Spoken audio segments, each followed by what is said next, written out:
In this video, I will guide you step by step on how to pay for Spotify Premium using GCash.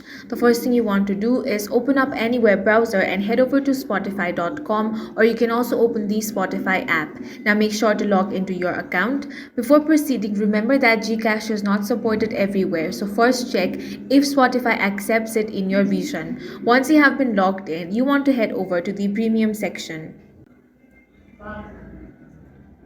Now you want to select try 1 month for $0 option. Then you want to continue to payment details page where Spotify will show you available payment options. Now you want to select the option of credit or debit card. Then over here, go ahead and enter your GCash card details. Once you have entered that, you simply want to tap on the complete purchase option. If the payment is approved, you can proceed and activate Spotify Premium. If GCash is not accepted, you will need an alternative payment method. That's all for this video. Make sure to like, share and subscribe for more helpful tutorials.